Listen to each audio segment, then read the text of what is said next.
entertainmentbuddha.com.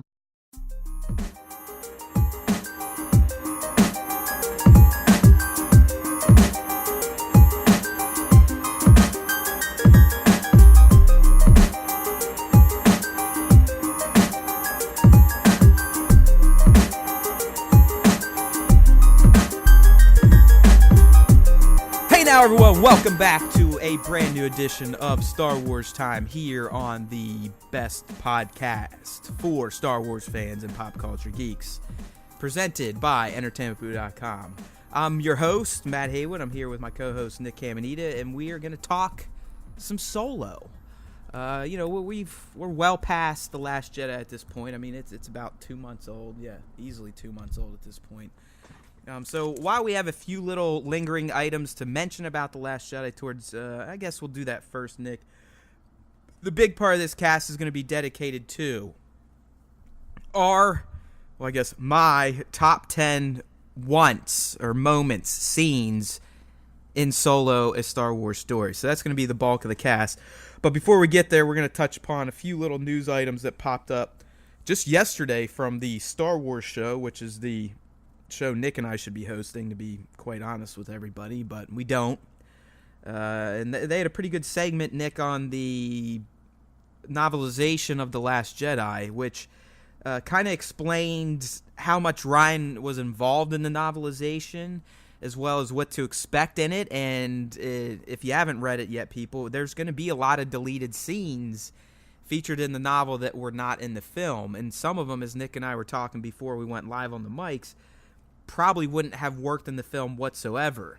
What accompanied this announcement, we got to see a brief glimpse of a deleted scene, which a lot of you will be familiar with if you've watched the trailers over and over before the movie came out, and then you went and watch the movie and you're like, hey, where was that scene where Rey was running in the dark with her lightsaber ignited? Well, we know where it is now. It was on the cutting room floor, but we kind of got a glimpse at what the scene was about. So Nick, let's go ahead and just dive right into this, the novelization of The Last Jedi and what we found out this week. Yeah, see, the novelizations have never been something that I've gone and read, like, post-seeing the movie or anything neither. Like that. I think I mentioned it on one of the previous casts that, like, I'm up in the air where those sit in terms of, like, are they canon? Are they not canon? Is this just, like, a peek into what hey, we got a ruling on that. Sorry to cut you off. We got a ruling on that, an official ruling from, I guess, Ryan himself. Anything in the novel is canon unless it's contradicted in the film. Then the film takes precedence. See, to me, like, if you, that's so weird. Right? It's such a weird, like, stipulation, but I understand it. Like, but why would you have contradictions within the novel that is the novelization of the movie? It's weird. Anyway, the shit that was shown here and the stuff that Ryan talked about with the author of the novel, Jason Fry. And he's done other Star Wars books, right? The name's familiar. Yeah, it's definitely a familiar name. I'm pretty sure that he probably did some work in the old EU. I'm not sure about the new EU. I'm not, like, up on who the main writers are. I know Chuck Wendig is the guy who kind of kicked it off with the Catalyst novels leading up to TFA. And then outside of him, I'm not 100% sure. I think they mentioned that Karen Travis might come back and write some novels as well. She did a lot of the later old EU stuff around the Legacy of the Force series and prior to that. But this novel seems pretty cool because we get one scene that, like, maybe a lot of people didn't even think of when they went into The Last Jedi, but is, a huge moment in Star Wars history, and that's the funeral of Han Solo.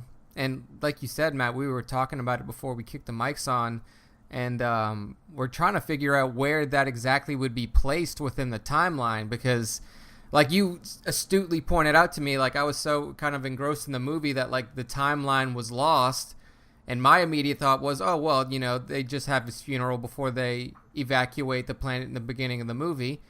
But then, as like you said, that happens pretty much immediately after. So you have two possible places to put this funeral. It's either, like, right when they land and Rey and Leia have their hug when they get back from destroying Starkiller Base, or it would have to be all the way at the end of the movie, like once they do it on the in one of the leisure suites of the Falcon or something, because like you've teased. I mean, if you read the crawl of The Last Jedi, it essentially says, yeah, the Resistance scored a big victory taking out Starkiller, but by doing so, they exposed their secret base location.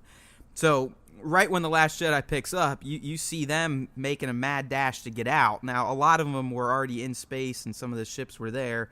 So I'm guessing, Nick, I mean, I'm just throwing it out there. I imagine this evacuation's happening 24 hours, no more than 48 hours after the end of The Force Awakens. And I'm leaning closer to 24 hours. So you would think if they're going to have a funeral for Han, that Chewie would be there. Yeah. So that makes it where basically the funeral more or less took place in the Force Awakens timeline.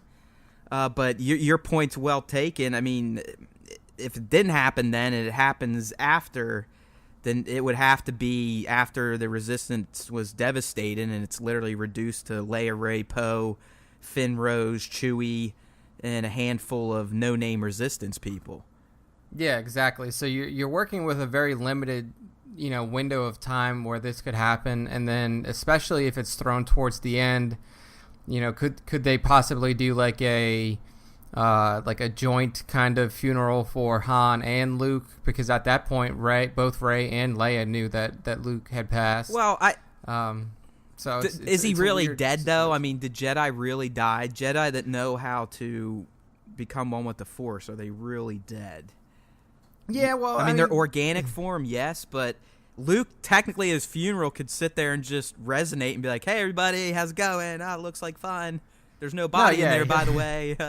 You're 100%. Yeah, you're definitely right. But I think that they would still have like a service, a memorial service for people who aren't connected to the Force, who don't have that ability to kind of, commune with these powerful Force users after they've passed on. Well, I mean, they don't all materialize in the Force. I mean, Qui-Gon, for one, we know that he was the pioneer, and he must have figured it out as like his subconscious in death, because his body was there even at the end when it was burning, right? I mean, Yeah. And Vader, we could argue, I mean, we don't know if he was in that armor, but I'm guessing he was when Luke melted his ass, so they don't always... Yeah. I think it's the people that are prepared to die. They're the ones that can get their body ready to just literally disappear with the Force, and that's Yoda, Obi, and Luke. Yeah. I would like to see like a detailed breakdown of exactly. Well, hey man, right there, plot for Kenobi. I mean, we talked last week about Liam Neeson reprising his role. There you go, right there. I mean, you could set up an act that just where.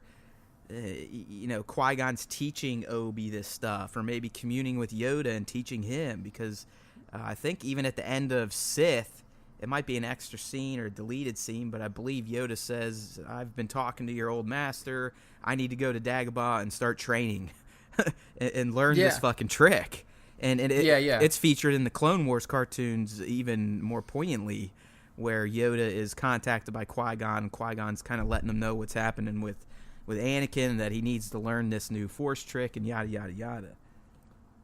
Yeah, I mean, I know that they had the line at the end of 3, like in the actual movie, saying, "I've been talking with your old master, training for you, when you get to Tatooine," stuff like that. So that was in there, and then I'd have to rewatch the Clone Wars to kind of pick up on exactly when those moments happened. But I have I think it's because speaking of the Clone Wars, I just burned all my Blu-ray versions to digital. And Nick and I were talking about digital versus discs before going live. And maybe we could do a whole cast on this, but we're like, well, we feel like we still have to get Star Wars stuff on disc, but most other stuff's digital. So anyways, I've been digitizing my Blu-rays, and that moment, I believe it's one of the last episodes in the Lost Chapters. Okay, yeah. So the aborted season that... I thank Disney for a lot, but I will never forgive them for them terminating Clone Wars prematurely. Yeah. They left a lot of great story on the table. I mean, it was right when Ahsoka left the Order. She was essentially being accused of a crime. She bailed. Anakin was starting to get a little darker. You're starting to get closer to Episode 3. and they literally just torched it all, and you got a hodgepodge of a final season that really had no narrative order to anything. At that point, Disney was just so ready. They were like, okay, we're just going to nuke anything that's still going on and then get our shit kicked off as soon as possible. Yep. And actually, that kind of brings me around to like one little thing that I sent you earlier today. And it's not really a big piece of news, but my buddy from work sent it to me, and it was a LinkedIn post for an episodic director for good call. Star Wars. For an animated Star Wars series. So that's pretty much confirmation that something is being worked on. There was no specifics as to like what the project was around. It was a Lucasfilm posting. It said on there, the studio that brought you Rebels and the Clone Wars are looking for an episodic director for their next animation project. So, and I can pretty much guarantee Dave Filoni's going to be in charge. Oh yeah, I mean at this point, I don't think he is you can. Star Wars cartoons at this point. Yeah, you can't separate Filoni from the cartoons, the Star Wars animated series. He's just too integral to the continuity, and he's too integral to just like the overall feel of those shows. So I hope he does stick around, and I'm sure he'll play a prominent role if he does. But yeah, back to the novelization, and also the slight reveal of the deleted scenes that we are going to be getting a look at on the Last Jedi Blu-ray, DVD, whatever you get. One of the scenes that they showed, like you said, was that reveal of the third, what we're assuming is the third lesson that Luke was supposed to give Rey during her time on Acto. And it's the scene where she's running through what would be considered the beach of Acto, and then all of a sudden you see her kind of busting through what looks like almost like a small gate, or like a small wall that looks like it's either made of some sort of bone or maybe smooth rock. And you brought this up, Matt, that there's some speculation out there that the third trial or the third lesson for her was that Luke actually staged some sort of raid or some sort of an attack on the caretaker's village. Right. And he left it up to Rey to decide to make a heroic kind of act to go save them. Yeah, I mean, from the site I was reading that was kind of diving into this, because, I mean, it's not brought up in the Star Wars show clip, but I do think these people are spot on, or maybe they heard Ryan talk about before. But essentially, as Nick said, Luke staged this. I don't know if he was probably doing force projections again. Because remember, it was after Rey's second lesson where he essentially explained the hubris of the Jedi, and he finally opened up about Ben, and she's like, you didn't fail him, he failed you, blah, blah, blah. And that's when Luke finally reached and tapped back into the Force. Remember, he goes out, touches the pedestal, Leia feels him, so he's back in. So he probably would have had his Force connection back. And as Nick said, the whole ruse was to prove to Rey that you don't have to be a follower of some ancient order to be a hero. Your heart makes you the hero. And we know Rey has a strong heart, a righteous heart. I mean, even Snoke realized that. And I think that was one of the most telling things Snoke said to Rey was, because what do we always know, Nick? What do these dark side people always want to do? If they find someone strong in the Force, they want to fucking convert him, right? Yeah, exactly. And he doesn't even play around. He's like, yeah, I can already tell I will not be able to break you. So again, she's probably naturally stronger and stronger-willed than Kylo, unless Kylo's just a bad seed, which he probably is. I mean, we've talked about this at length. Kylo is a worse person than Darth Vader. Oh yeah, I mean he willingly is doing what he wants. Vader, again, you got to remember, he got conned, broken, and just felt he had no hope, and he just went with it because he had no other recourse. By that point, the pain almost was his solace. Like, he would have rather been in pain and misery than try to reconcile with what he did as before Obi-Wan, destroyed his physical self. Where Kylo literally has embraced this pull to the dark side from the moment he was, first sniffed out by Snoke. I mean, he's a bad seed. Yeah, and that's what led to him being able to, ascend past what Vader had ever become.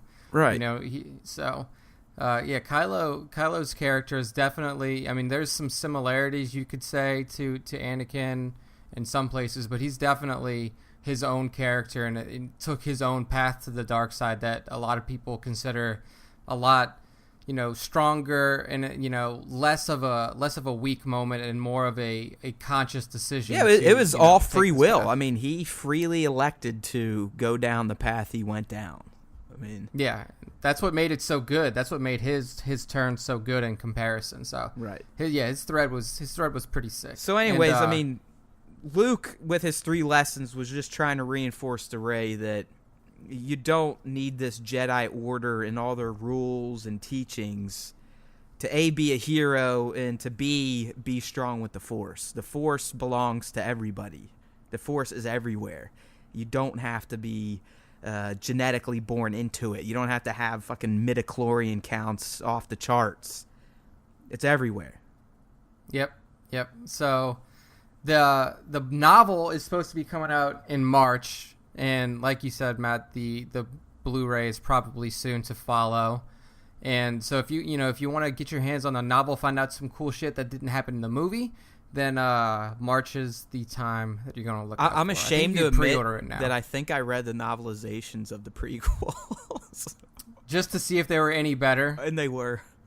They were? Oh, yeah, I mean, it's a book, Yeah. so you get in the characters' headspaces more, right? I mean, you kind of get those inner monologues that you're not going to get in a movie.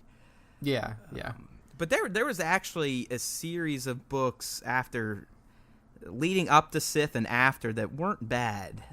They weren't bad, but hey, we're not going to go down the prequel well tonight. After 6, one good book that was post the old EU was Rise of the Dark Lord. Yeah, exactly. Really cool. That one, and there was another Vader standalone, I think, that kind of picked up after his initial turn. It was but like something about a labyrinth of labyrinth of evil. Yeah. Was so I mean, they were okay, but I'm telling you right now, with the new Vader series of comics, I mean, it already blows those stories out of the water. I mean, these comics you could just flip into a screenplay and bam, you got my money. Yeah. Hopefully one day. But so keep your eye out for the book, keep your eye out for the Blu-ray, obviously. Some people have already pre-ordered it. And now it's time for us to move on to that movie that may be coming out in May, may be coming out never, who the fuck knows. There is nothing about this movie on the internet. There's nothing about, anything about Solo anywhere it's that insane. Is confirmed other than those 2 sentences. It's the most secretive Star Wars movie of all time, if not the most secretive Disney movie of all time. I mean, as Nick said, it's all but scrubbed from the net. You can't get anything but what Ron Howard shared on his Twitter and Instagram and the 2-sentence synopsis that we covered in last week's cast. There's nothing. Yep. We have no trailer. We have no signs of a trailer. No images. We don't even know what the fuck Alden looks like as Han Solo yet. We don't know what Homeboy's Escape My Name looks as Lando. I mean, Glover. Donald Glover. It's odd. And before we went live and before we get into our top 10, I mean, at this point, if we don't get a trailer during the Super Bowl, we all should be seriously concerned. Yeah. Seriously concerned. And there's outlets out there already who are like, Disney's just going to release this trailer whenever they want. They don't have to release it at any certain time. It's, I mean, he's right. I mean, and we've talked about that. I mean, it's a Star Wars movie. It's still going to win the weekend, and it's probably going to make a pretty penny. But I think, at least from, and I'm speaking for you, but from our standpoint as these lore hounds and, freaks, fanboys, it almost leads you to believe that they don't even have a working edit together yet. Like, they don't even have enough finished footage to piece together a fucking teaser. That's what's really concerning. Is like, even if there were reshoots that were happening in January, and even if they did have to reshoot a ton of Alden stuff and then do post with it, there had to be something available. I mean, you don't even have to show the characters. Give me the fucking outside of the Falcon zipping through space, maybe being chased by a Hutt cartel fucking, a hiree or some kind of bounty hunter that's after him. Anything. But, I mean, absolutely nothing is out, and they're either biding their time or they're very nervous, and that's kind of making me nervous. So in lieu of anything that's actually official from the Han Solo film, what we're going to do is break down what you, Matt, thought would be the what you would like to see. Yeah, this is just like 10. My own personal wish list. I do think a majority of these will be on there. Some of them probably don't fit in the time setting that this movie is going to have to fall in, but here we go. So the first one, and I kind of listed it in order, not by my wants, but how I think things would play out chronologically in the film. So the first one I put in there, I would like to see Han as an Imperial, because it's been established, at least in the legends, that Han does enroll in the academy and eventually makes it up to a lieutenant before he sees the mistreatment of Wookiees and finds his buddy and bails. Yeah.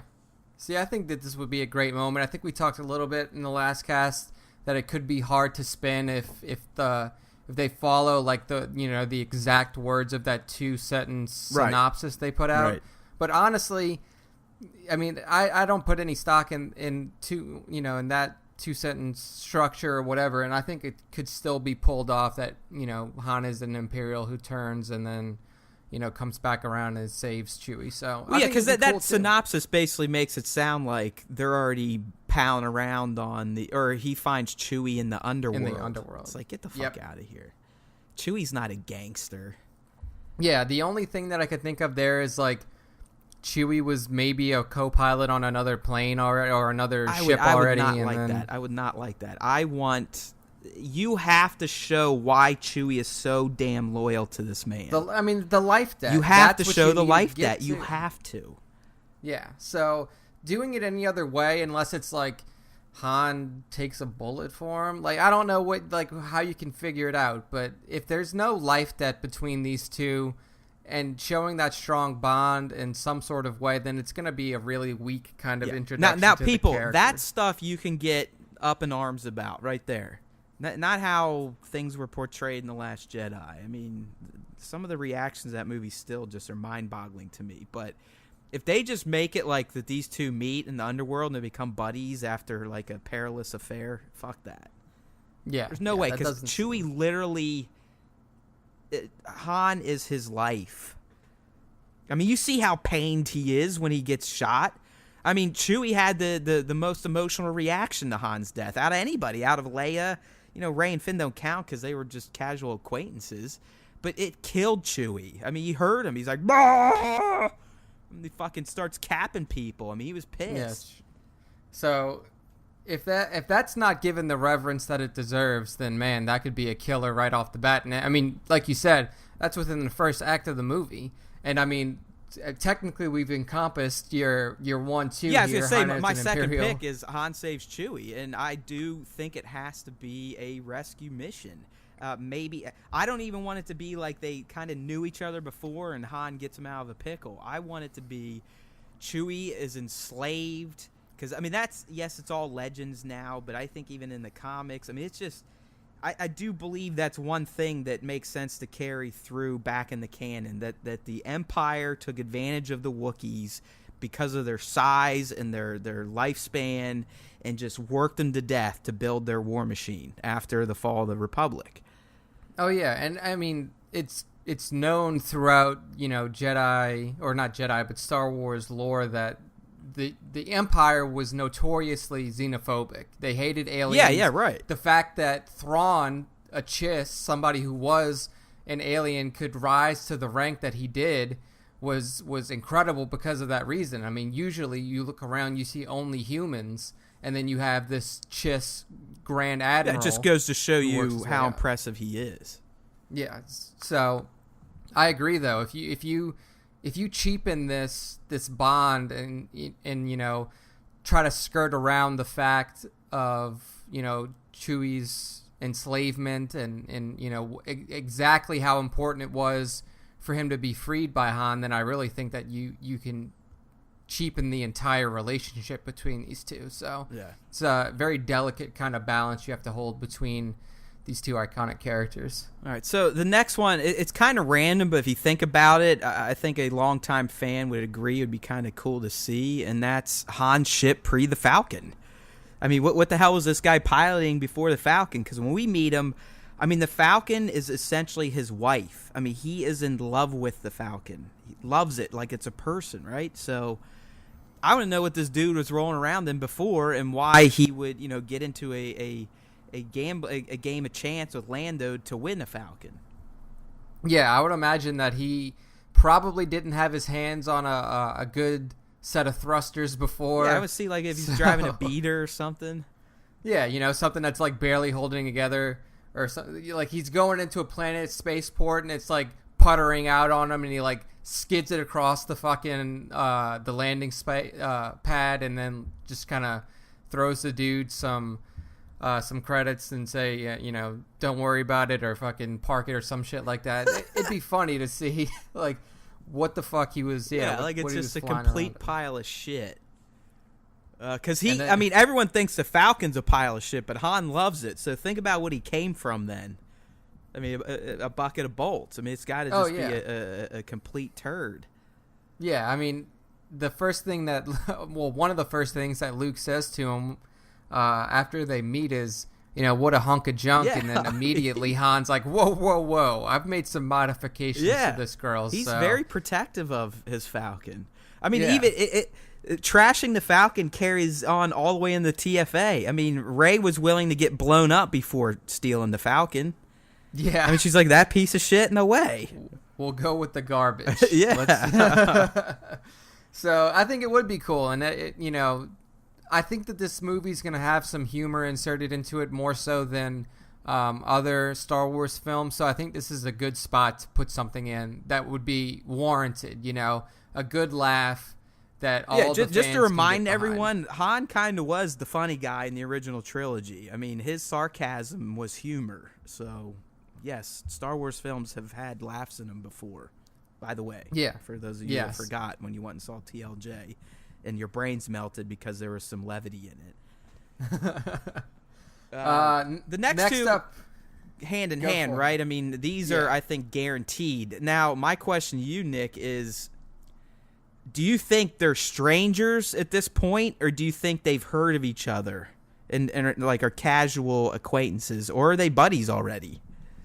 Yeah, you see, I don't know. With this whole situation with Lando, it's an interesting thing to think about because you would figure if Han and Lando were friends already and they have this game of Sabacc and Han wins the Falcon, it would be a little weird. But then if they became friends after the game and after Han had won the Falcon, that would make a little bit more sense, right?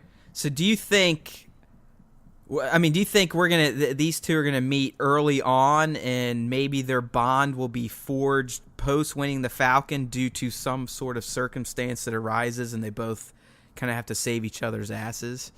I think so. I think what you're going to see is like Lando is probably going to be like the known guy, and then Han's kind of like this guy who's kicking around a little bit. Like Lando's kind of already made a name for himself in the underworld, and because we keep forgetting that Woody Harrelson is essentially Han's mentor. So I'm thinking that Woody's character is almost going to be the guy that might introduce him, or maybe he sends him and marks Lando. Like maybe Woody wants Lando out of the picture, and he's going to use Han, and somehow they become friendly. But I do believe my fourth and fifth once, which is Han's first meeting with Lando, we're going to get that. We just don't know if it's going to be friendly, if it's going to be contentious, if they're just going to truly be gamblers there at the same table. And then the next one, Han wins the Falcon. I guarantee we see that. I guarantee we're going to see the dice that were shown in Jedi. I mean, those are foregone conclusions. You have to put those in a Solo movie. Oh, yeah. If they don't, then, like, what's the fucking point of making it? Like, it has to be there. And I think it'd be cool to see, like, both of them. Because you have to figure if Lando puts up the Falcon as, a betting pawn, he's probably either one, cheating, or he knows he's got the best hand. So in my mind, like, Lando feels like no matter what, I can win. So he's either cheating or he clearly has the best, best chance of winning. And then Han's using weighted dice or some shit. Yeah, that's why Han he just keeps cheats them. him a little more. So I think it would. Yeah, I mean that's a no-brainer. That's going to be in there, obviously. Yeah, I mean they're both scoundrels. I mean, Han and Lando, I wouldn't say were the greatest of people in the original trilogy until they met up with the rebels.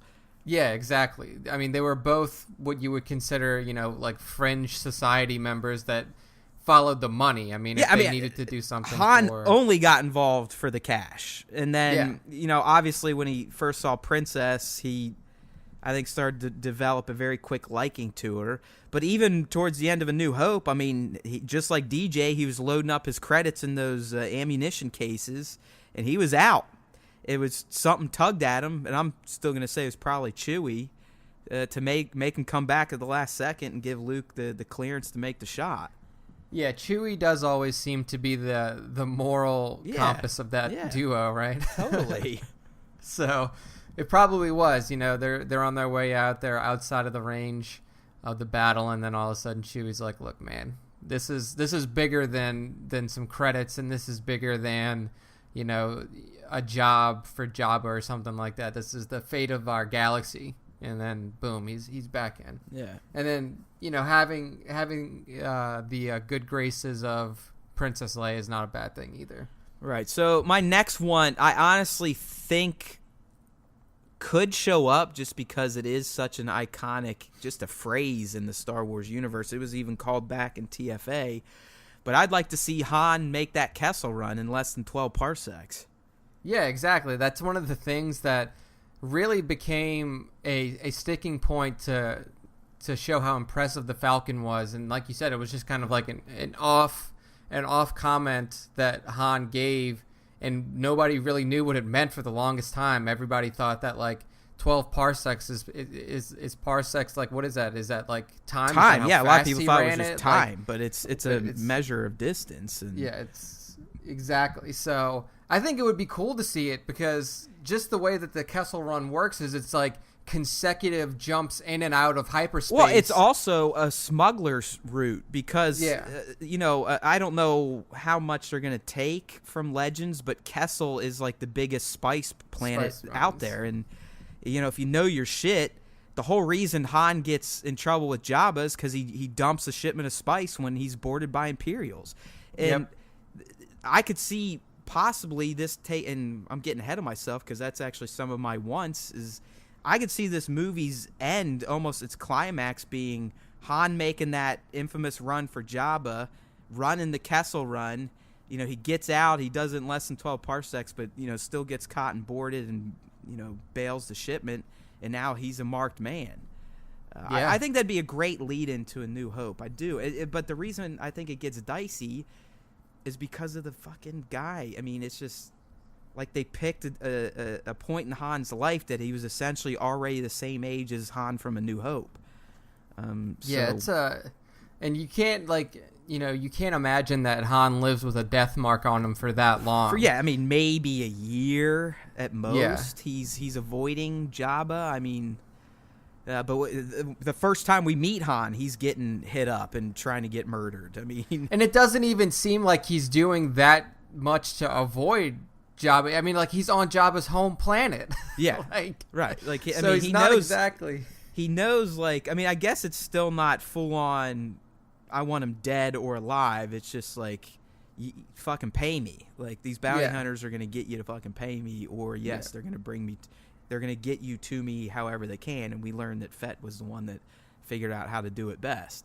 Ultimately, yeah. I mean, with the help of the Empire a little bit. Oh, yeah, big time. And Lando, technically, if you want. Yeah. That kind of gives you the moral compass of Lando right there. His one of his quote-unquote best friends comes into his new mining colony and then sets him up for... That's what I'm saying. Like, I honestly... And I think Han kind of sets it up. He's like, yeah, he's an old buddy, an old friend. I don't know if they were really ever just truly best buds. I think... they probably were rivals that eventually learned to respect each other.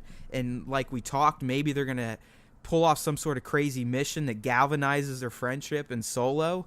But it's not like they were even Luke and Han in terms of the bond. I mean, I think they were fellow scoundrel smugglers, and they were probably always trying to one-up each other.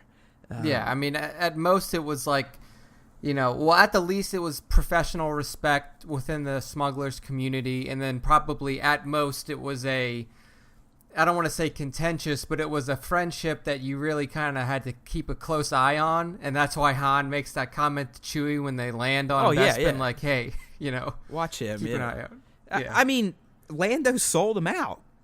And the only reason he turned back is because he realized that Vader fucked him on the deal anyways. Oh, yeah. I mean, he had his own best interests in mind. I mean, he completely sold them all out. Didn't even think about it. No, not a second. And then, like, he tries to make it's like, I had no other choice. It's like, sure, come on, guy. Come on. Yeah, that's why, Chewie tries to choke him to death. Yeah.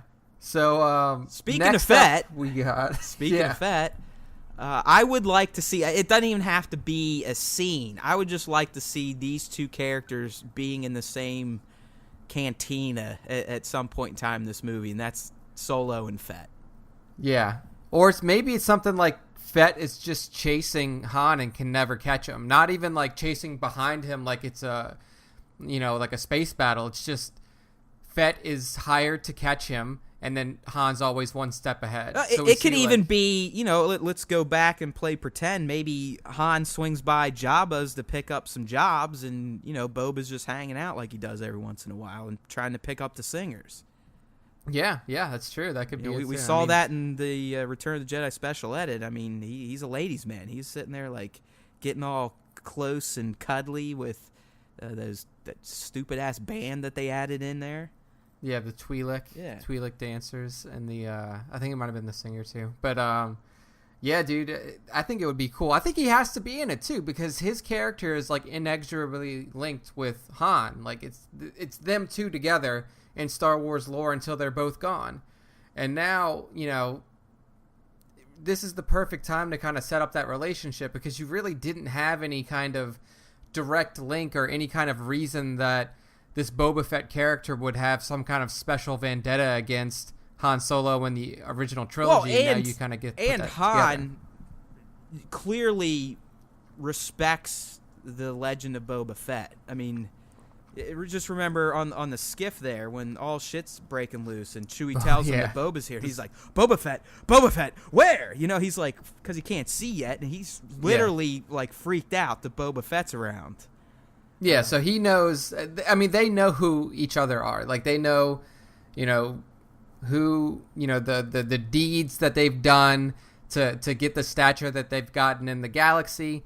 So to see maybe the beginnings of that, or maybe Boba fails a contract. There's a contract out on Han. He fails it, and he has to go back and kind of tell the guy who had the mark on him, like, look, I just can't get it done. And that's what really kind of sparks that not really a hatred, but that professional sense of like, one day I'm going to get you. I mean, it may not be this time. It may not be for this contract, but I will get you. And I think at one point in the old EU, Han and Boba Fett actually linked up together. They fought together to take down Han's cousin, who was I was about to say, I mean, let's be real. If this movie's going to be dealing with the underworld, that's fucking Boba Fett's zone, right? I mean, he's a bounty hunter. Bounty hunters thrive in the underworld. I mean, they work for money and money alone. They don't care. It's just like DJ, don't join. They don't have a side. Yeah, so like these two would be in similar circles for sure. Yeah. In that interaction, too, in the old EU, Boba Fett straight up tells him, he's like, look, I've never had anything against you. It's just a lot of people want you dead. Yeah, it's a job. I mean, Boba Fett, a job's a job. Yeah. They try to, even in the Star Wars comic reboot, just the main Star Wars line, Boba is brought in. Like, Vader actually hires Boba to look for the pilot that blew up the Death Star. Yeah, I mean, he's known as one of the best. Boba's just the guy that gets shit done. I mean, he is a tracker, and he's a true bounty hunter. I mean, at that point, he probably is the best bounty hunter. Yeah, I mean, the only other ones that, were Cad Bane, Bossk, IG, Orsing, Dangar, Forlom. Yeah, so it was a lot of... he was the cream of the crop. There were a lot of good bounty hunters out there, but clearly, the one who got the job done the best was Boba, and he also probably got paid the most too. I mean, he's not a poor fellow, and that's why it's always funny that he gets taken out like a chump. Yeah, I know. It's just it's so jokey. Dude, you know that Lucas had no idea that this character was going to turn into what he has. Like, he was literally, like, he was in episode 5 for, like, minuscule amounts of time. And then in episode 6, he's literally just, like, thrown off of the skiff when Han hits the back of his fucking mistakenly jetpack. jacks his jetpack blind. Yeah, and then that's it. That's the end of Boba Fett. Galaxy's greatest bounty hunter gets taken out by accident. Yeah, I mean, that's just...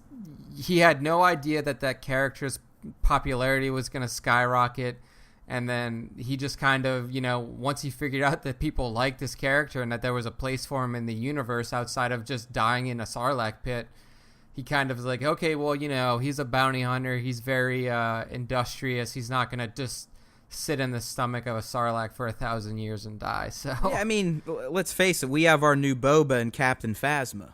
It's the same thing. They're not on screen for a long time, but they look so fucking cool in their armor that they just become almost like a main character to people. Yeah. The only problem is now, like, I'm pretty confident in saying that Phasma's probably dead.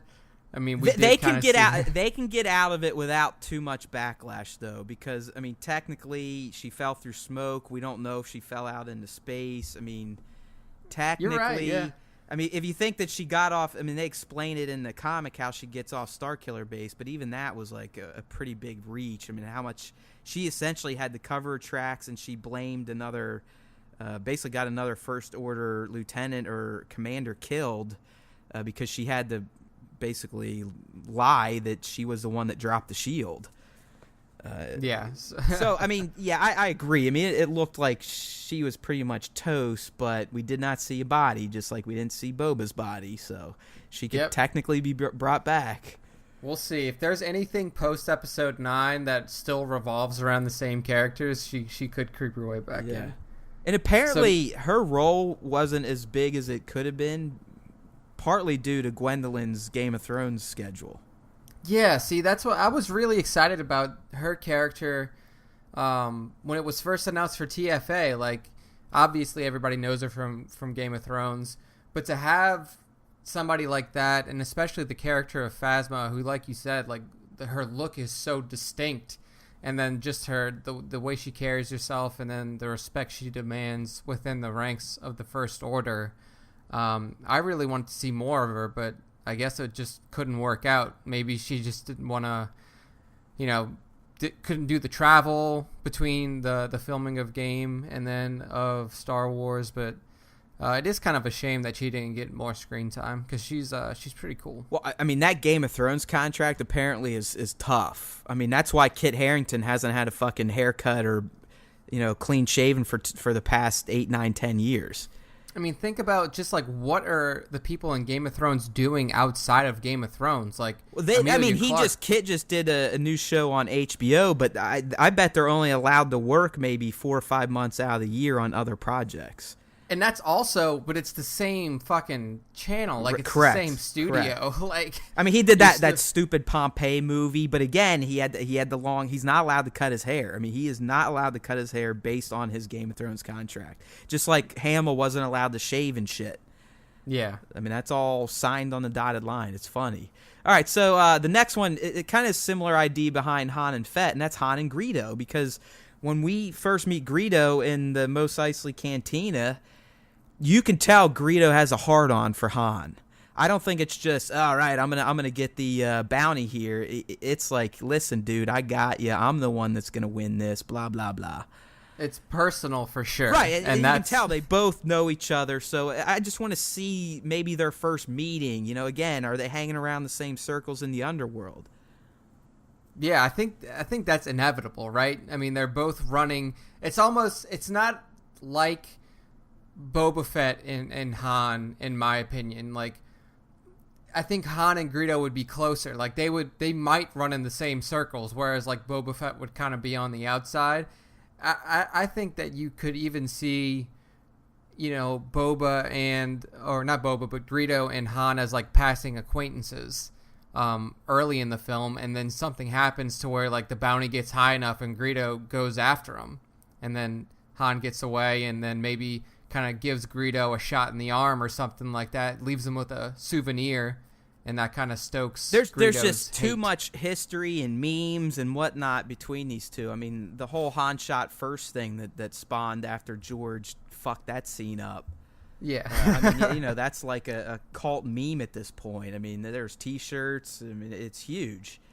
Yeah. So I would like just even a casual interaction between these two. Even if they bump each other in a bar and give each other, like, dirty looks. I mean, I just want to establish that these guys knew each other prior. I mean, clearly they know each other prior to New Hope, but I want to see why and how. Yeah. See, at this point, it's like, how many introductions can you have in the movie? Yeah, without it getting clunky, because we forget. I mean, shit, fucking Daenerys is a main character in this movie. So yeah, we don't know who she is yet. I mean, I feel like you could have the intro to Han and Chewie. Obviously, that has to be there.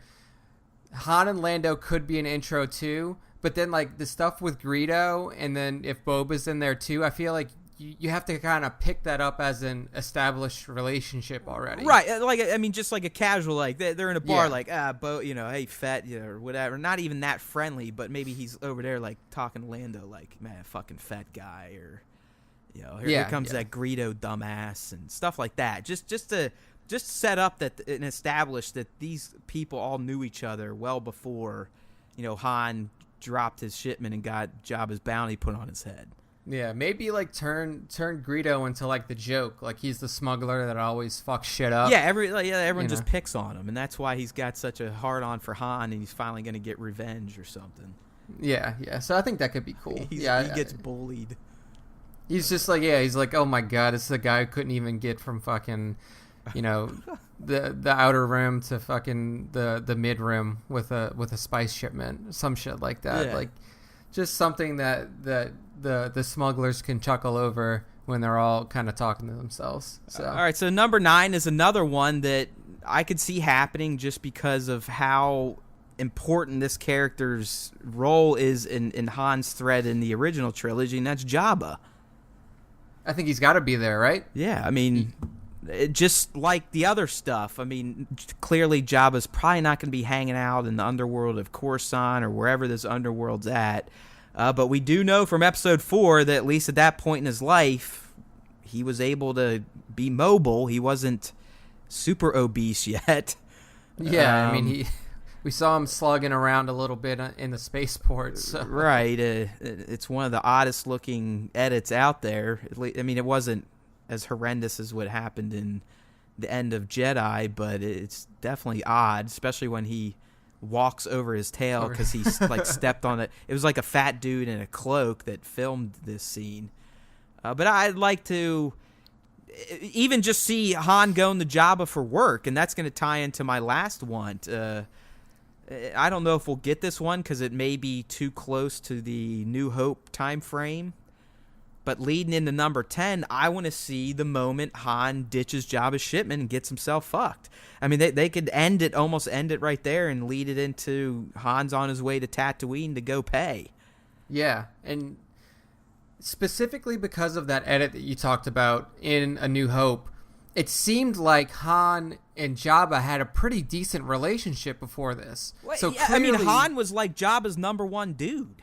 Yeah, like exactly. number one smuggler, at least. I mean, I think there was a respect Jabba had for Han, and that's why he's so bent. He's like, dude, you fucking ditched all this spice. You got to pay for it. Yeah, and I mean, like, even in the conversation, like, Jabba kind of, is cordial with him. He's talking about getting the payment back, and Han's like, whoa, 20, 15, and then Jabba's like, okay, 15, Yeah, I mean, at this point, he didn't want him dead or alive or trapped. He just was like, dude, you owe me this money, right? You're going to pay me at some point in time, or I'm going to keep sending Greedo types after you to shake you down.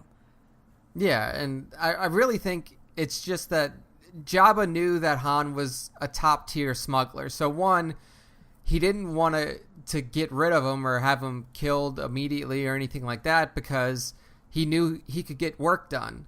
So try to get the money out of him first, and then by the time episode 6 rolls around, it was kind of that time had passed, and it was. Well, yeah, he didn't clear. care. I mean, at this point, he just wanted Han as a piece of wall art. He's like, I'm good. I don't need the money. I'm fine with him just sitting right there the way he is. And it's probably, at that point, the legend of Han Solo, the rebellion fighter, had probably, made its way to Tatooine.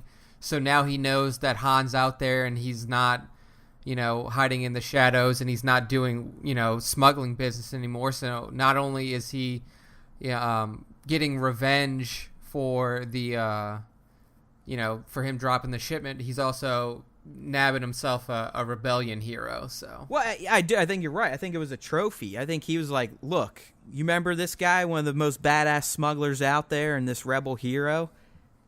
Now he's on my wall. He's frozen on my wall, motherfuckers, so don't fuck with the Jabba. Yeah. I mean, I think that was the point of him keeping him there. It was like, listen, this is what happens to those that cross me. Yeah, absolutely. I think it'd be so great to see. So I just want to see. I want to see the relationship prior to it being strained because Han owed him some cash. Because I do think it would be similar to like a mob boss and his top guy. His top maybe thug. Like, Han was his number one smuggler. Han hangs out on the party barge for a little while. And stuff Boba like is that. his number one bounty hunter. I mean, he's got like his guys. Yeah, and that could actually, now that you mentioned that, dude, that could be a really good way for them to know each other. Like Han's the top smuggler, that's and then kind of what I was Boba's the top getting guy. at. Like, it'd be cool just to see Fett, Greedo, Jabba, somehow they're interacting and they're on, I don't want to say friendly terms, but they respect each other's roles within this underworld. And, shit happens, and that's where the relationships start to spoil. Like we said, Boba more than likely is just doing it for the notoriety to take down Solo and the cash. I mean, he's a money man. This is his job. Greedo, as we said, there may be some personal stuff there. We're kind of making up scenarios in our head. Who knows? But I would appreciate nods to all these guys. And considering we just wrote the movie for everyone, we're probably not going to get any of it, because that's basically how I felt when I left The Last Jedi, which, again, I contend is why I liked it so much. But I came out, I was like, man, Nick and I missed the fucking boat on every single aspect of speculating. I really think, like, most people did. I mean, of course. Yeah, I mean, that's why it shocked so many people. Yeah. For this one, though, I feel like there's only so many ways you can cut this one, because we know essentially where it ends. Like, we know where he's going, and we know pieces of the backstory. And it's just, what do you tell between those key pieces? What do you tell the dropping of the shipment? What do you tell between the meeting of Lando and then getting the Falcon? What, is there anything between these other characters? So it's really not like, it's not like The Last Jedi where everything was open. You had no fucking idea. Like this one, a lot of the shit, and it's just how they decided to fill the gaps. And there's only so many ways that you can do that and have the movie still like make sense. Yeah, I mean, I'm going to be honest with myself. I don't think we're going to get a lot of those last interactions I talked about because of the way the time proximity. Right, because it would just be maybe harder for people like us, but I mean, I would love for the movie to end and, Han looks over at Chewie, he's like, all right, chart a course for Tatooine. But I don't think they can do that, because then you're essentially saying that this Alden character is Harrison Ford. But even, I mean, we talked about this for the past year or two when we mentioned Solo. It's just, it's odd that they picked such an older version of Solo in the first place, because they're essentially showing us Han, maybe 8 to 10 years prior to A New Hope, if that. Yeah, I mean, it's a weird thing. He would have already looked like he did in A New Hope. I mean. Yeah, and that was one of the things that always kind of stumped us, was going to be the timeline, because, I mean, you have to figure that there's going to be jumps. Like, when he meets Lando and gets to Falcon is not going to be, a short enough time period away from his dropping the spice shipment that leads into episode 4. Like, there's probably at least a few years between that. So it's going to be cool to see how this timeline plays out, if they decide to just kind of jam all this shit together. would be a weird decision. I still think what you said last week is the most genius way to handle this story, and I know it's not going to happen, but literally have old man Ford kind of recounting his early days. And the whole movie's essentially a flashback. Yeah, you just play it out in flashbacks. But that ain't going to fucking happen. There's no way. No way. No. Because one... You're not getting Ford back in a Star Wars movie. Probably not. No way. Even if it was only for 5 minutes, I don't think he would do it. No way. I think they could drop $20 million on his head. He'd still pass it up. Yeah, I mean, who knows, dude? We might be surprised. You remember there were rumors out there when Episode 8 started filming that he was on a set for some reason. Everybody thought it was going to be, flashbacks relating to Ben Solo and stuff like that. I mean, who knows? I highly doubt it, but it would be neat. I really think your setup would have been cool, a cool way to kind of tell the tale, at least. And I think it would have allowed us to maybe forgive the unlikeness of Alden. Yeah. But, oh well. We said at the top of the cast, we don't fucking know what this is going to look like because we haven't seen a single image. Yeah, I mean, there were some early screen images of what was it? It wasn't official photos, but it was just somebody taking pictures from far off the set, super zoomed in of Alden, who looked like he was like a fat Han Solo. Yeah, he looked fat as hell. He had like a dirty mullet.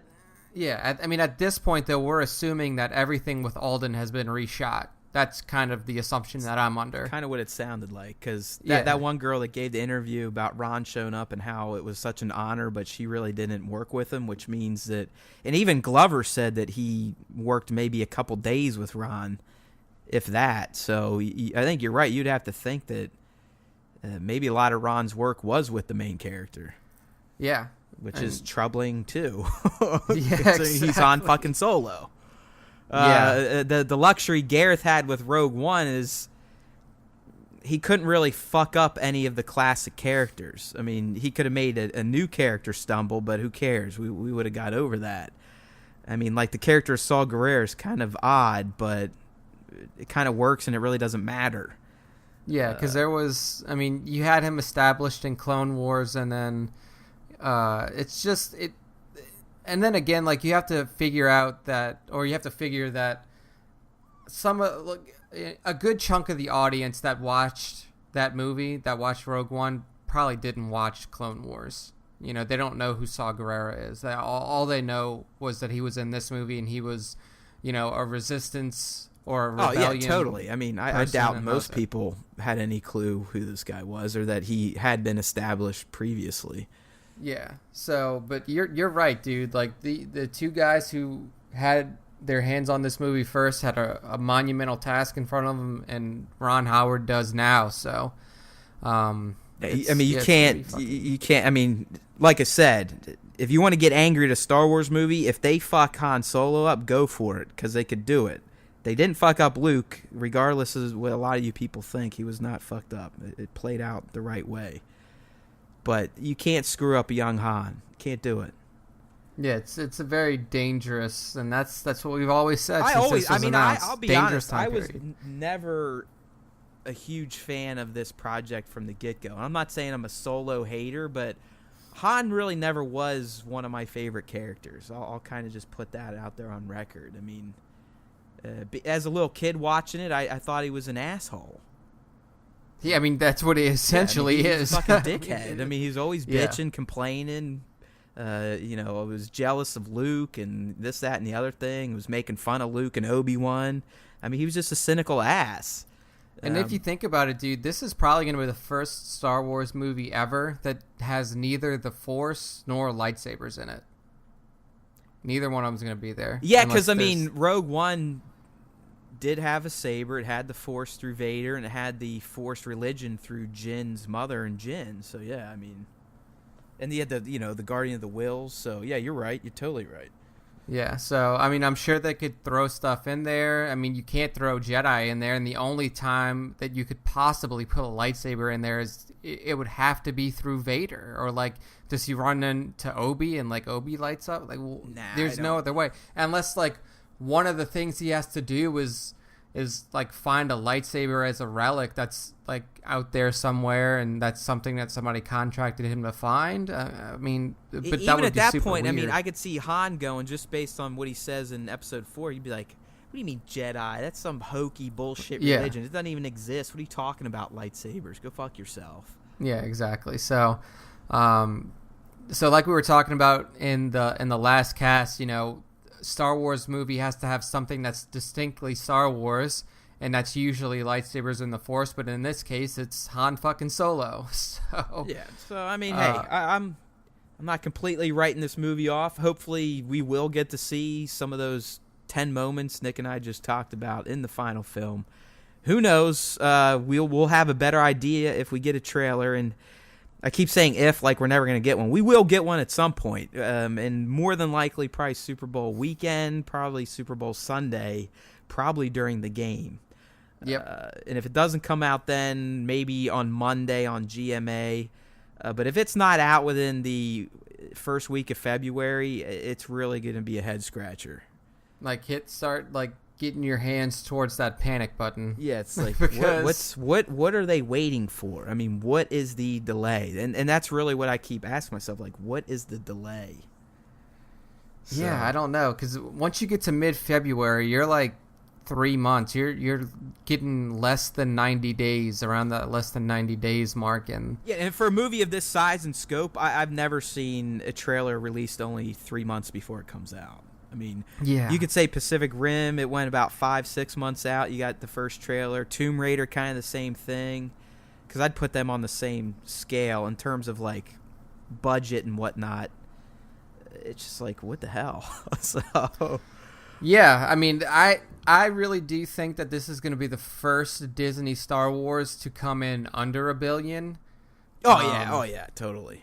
And you know, I'm feeling more this is going to be like a, you know, $750-800 million movie, like significantly less. I mean, they better have pretty people in it, because apparently in China that's why Last Jedi got pulled already, is because they didn't think there was enough good-looking people. Dude, I saw that. Right? And I mean, I'm not could making not shit up. Believe it. That's like just the culture. I mean, they didn't find. I mean, I'm assuming it's because they only had one Asian and maybe they didn't like her. I don't know, but that was literally one of the reasons they gave that Last Jedi failed so bad at. They're like, listen, a lot of these people didn't even know Star Wars existed because this is a communistic country that literally locked down media until the last 10-15 years. Yeah. I mean, so you're not going to have a huge fan base, but they're like, I mean, no one was going. I mean, they pulled The Last Jedi 2 weeks ago, maybe. Pulled it. I mean, it was making zero money. Yeah, so, I mean, I don't know. I mean, Emilia Clarke is a very attractive girl, and then, so, I mean, I don't know who else is in this movie. Phoebe Waller-Bridge. She's relatively attractive. Thandie Newton's in it too. Yeah, so I mean, you have some attractive female actresses, or some, you know, actresses in the movie. So I don't know if that's going to be enough for China, though. Yeah, Apparently, don't mistake yourself, like people. I mean, you've probably been watching movies lately and going like, "Why is this random Asian actor in here? Or why are we going to China?" It's because China's a huge market now that Hollywood wants movie dollars for. I mean, that's why a lot of these movies now will, you know, mysteriously end up over in Asia. You know, Fast and Furious, Fast 7, I think they go to Asia for a segment.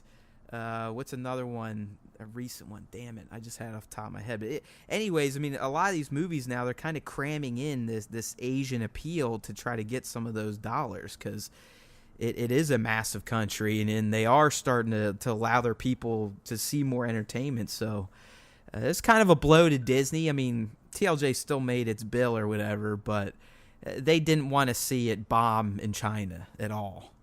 Yeah, I mean, it's hard to really crack that nut, though. Like you said, there was no established fan base there, and that's really what Star Wars kind of thrives on, is the established fan base around the world. And when you open it up like that, it's kind of weird, because the new trilogy does rely a lot on, you know, the old. So if people haven't seen it, you're coming in and they're like, well, who the fuck's Luke Skywalker? Why do I care about him? You know, what is this all about? And when you have no frame of reference, it loses all of that mystique and all of that allure that people who have seen it before really, really cling to and really love. Yeah, so. it's just another movie at that point. Yeah. It's another big budget movie with some pretty effects. All right, man. Well, I think we got through the Solo talk, and we talked about the deleted scenes that'll be in the Last Jedi book, and some of them that will probably be included on the Blu-ray release. So, hey, maybe next week we'll be talking more Solo. We'll be talking a trailer or maybe a poster. You never know, but Nick and I will be all over it because that's what we do on Star Wars Time. So anything else, Nick? Did I miss anything? Anything you want to share? Are you about ready to wrap this up? And I think we hit all the beats. Last week they had that Rebels, what was it, trailer drop for season 4. Oh, yeah. So we did forget to mention this. I'm just going to throw it out there. Rebels is coming back, I believe, February 19. And it is going to be over, my friends, by March 5th, I believe. Rebels is done. It's literally, I don't even think it's going to be out a month, and it's already going to be wrapped. And that's kind of sad because it's been a great cartoon. A lot of great lures come out of it that ties into the original trilogy, some back to the prequels. So, I mean, it's going to be sad, but I'm excited to see what they do to the Rebels because we know Hera makes it. But I don't know what you're going to do with the two Jedi and Kanan and Ezra. I don't know what you're going to do with Sabine. I mean, Zeb, we know Chopper makes it too. Zeb, who knows? And we know Hera makes it all the way to Return of the Jedi, by the way. That's she was seen on the... Oh, yeah, that's canon. She yeah. was in a Forces of Destiny episode giving Han shit, basically saying that the Ghost is way better than the Falcon, this, that, and the other thing. So she is alive and well through the Rebellion's victory over the Empire. Yep. But the other ones we don't know, so hopefully we'll find that out. But that's coming out here mid-February, Disney XD. It's going to be on the app, on demand, all that fun stuff, so make sure to tune in. All right, people, may the Force be with you always.